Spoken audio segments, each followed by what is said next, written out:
Welcome back to the Vantage Point YouTube channel, and today's video is an album review, so stay tuned if you want to know what I think of the Status Quo album, Quo.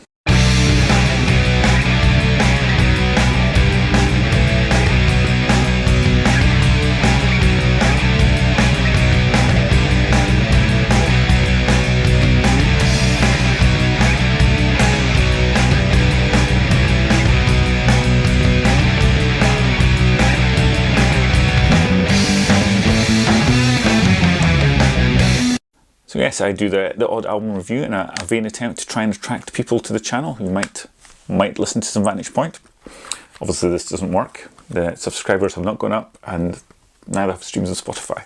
But anyway, we'll press on with a review of Status Quo's Quo. I'm not sure how many reviews I've done now, but here's my leaderboard. Basically I give every song on an album a mark divided by the amount of songs, and we get to my Hall of Fame.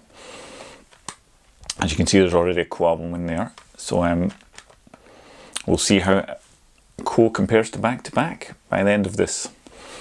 Obviously, if you're not interested in hearing my full review in my boring mundane voice, then you can just skip to the end and see where it landed. So the album Quo came out in 1974. It was their 6th album, though, as you can see from the makers of section on the back of the vinyl, they really considered it as the 3rd proper Quo album. This is my original vinyl copy, which would be the first version I had it on. I got that second hand, came with a nice brown poster of the band, on the back of which is the lyrics. These days I listen to my 2005 remaster. I didn't bother getting the latest deluxe edition just due to the fact all the bonus tracks were just a bootleg quality live gig, which didn't seem worth it. So the first song on the album is Backwater, a real classic heavy rock tune, written by Rick Parfitt and Alan Lancaster. They struck up a great partnership on this album. It's a bit of a shame they never really followed it up on the subsequent ones. Lancaster's the vocalist, his slightly heavier, more gruff voice really suiting these heavy rock numbers, and he's singing about trains, and then of course they finished the album with a slow train, but I don't think it's a concept album. But it's a real good driving beat in the song. The 2 guitar intros, it's a cool riff, but I think on the album here, it's the guitar tone's a bit harsh sounding, so I much prefer the Live at NEC or the classic 77 live album version. But that's just a minor quibble, and it's a fantastic song. And after that intro, it goes down to the wee acoustic strummy bit, and they really show the dynamics as they build back up into the driving boogie beat that they're so renowned for. And Rossi pulls a fantastic solo. It's one of these really concise, tuneful solos that you can kind of sing the guitar lick along with it. So it's a brilliant start to the song, and again, demonstrating that they're not rubbish musicians who can only play 3 chords. The arrangement when they seek into Just Take Me with basically John Coughlin's drum intro into track 2, Just Take Me. It's brilliant. It just shows what masters they were of arranging these songs. And Coughlin he's a real star of the show in this one. Again, like Backwater, it's a Parfitt Lancaster penned tune with Alan singing, and but the real highlights is the interplay between the musicians, particularly when it gets to the instrumental break. Some of the Coughlin's a real star with his drumming, but also Rossi with his not so much an out-and-out guitar solo. It's more he's playing a riff, but high up on the fretboard, and that just repeated pattern. It's just fantastic with those as he plays along with the drums or interacts with the drumming. So again, it's a 1-2 punch on this, and then at the start of gigs, just absolutely superb. After which we go into Break the Rules, which is probably, if you played it to a non-Quo fan, actually is what they'd think a Status Quo song sounds like.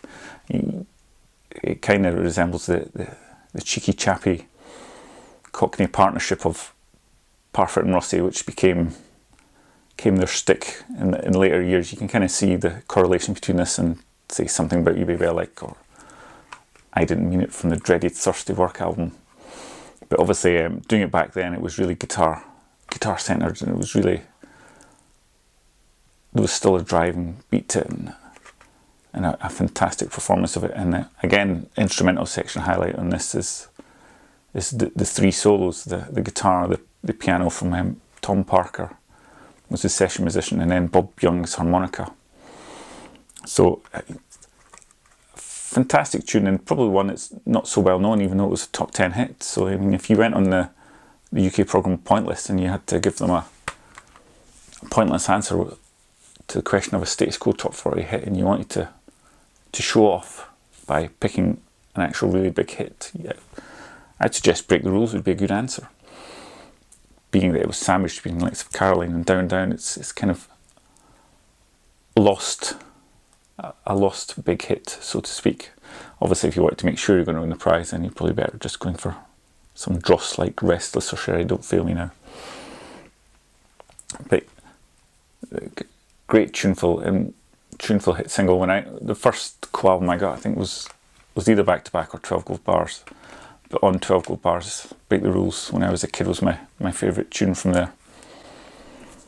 But then with the next track, Drifting Away, we're back into the heavy rock. Another Lancaster Parfitt with Lancaster singing. All the songs they wrote in this, Lancaster and Parfitt together, had Lancaster singing, which was maybe a bit unusual. Yeah, and so Drifting Away, it's really, really hard rock again.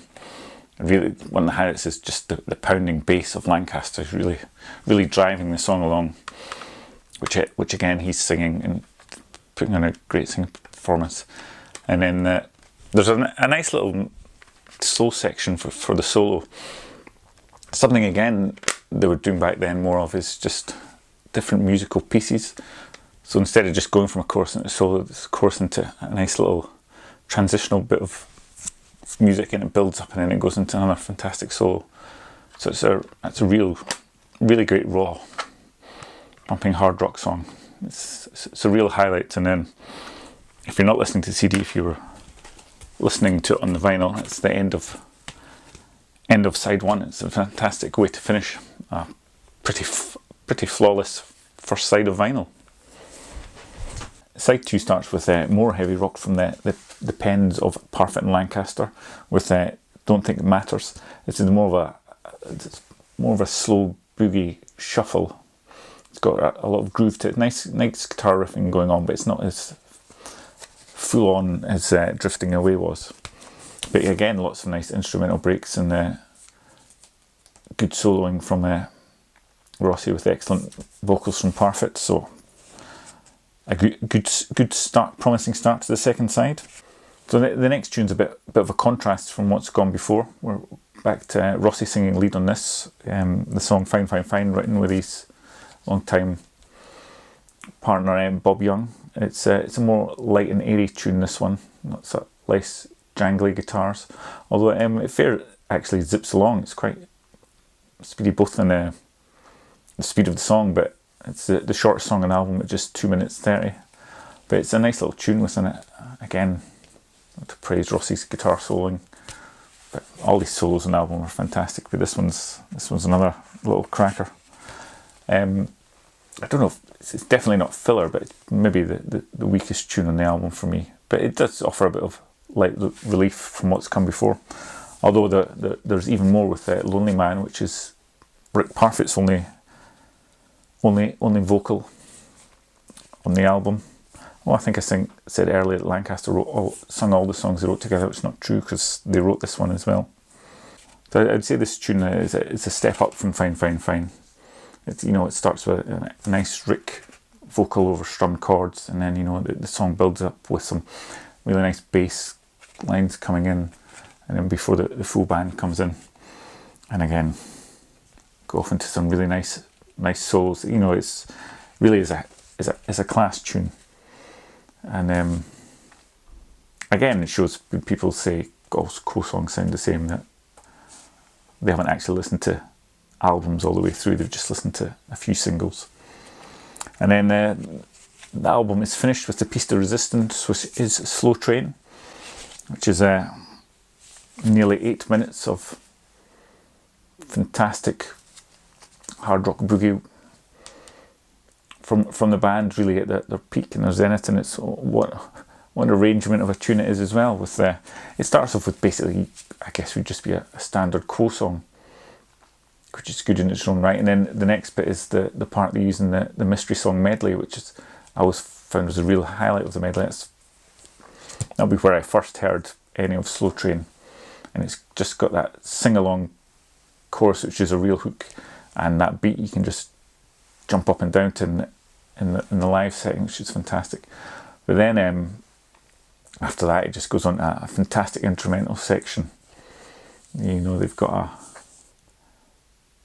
they go into a jig which just builds up and builds up, and it's just brilliant to listen to. And then what else do you need in the song but a drum solo? Again, Coughlin, who I've probably not mentioned enough in this album because he is a real star, and I think he's a big responsibility from what is the Quo sound, because when I went to see them on the reunion tour, I couldn't believe how much better they were than the other versions of Quo I'd seen since I first saw them in '92, and it was just down to the feel and the tempos and the shuffles and rhythm, and it was in the main part Coughlin, but it was all the sum of the parts. But he's a class drummer, and he gets his moment to really shine there with the lead drum solo before they again go back into what I'd refer to as the mystery medley part of the tune and to the end. So it's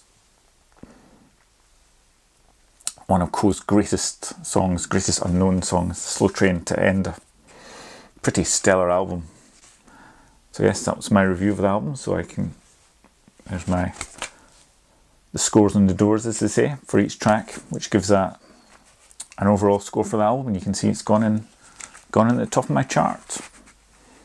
Although you could say I've not actually reviewed that many albums, so we can see how long it lasts. Probably ages going by the rate of time it takes me to actually do one of these reviews. But anyway, if you've managed to get this far, I hope you enjoyed that review. You can, of course, like and subscribe, or you can dislike. But I guess if you disliked, you would probably done it ages ago and turned off. And you can go and, if you wish to listen to the latest Vantage Point single, Over and Out. It's available on all the digital platforms, so you can go in. It's I would say one of our songs that's most influenced by 70s hard rock. That seems quite apt for a Quo episode. So thanks for watching, and I'll see you in the next video, which may be an album review, or it may be something to do with Vantage Point. Until then, cheers.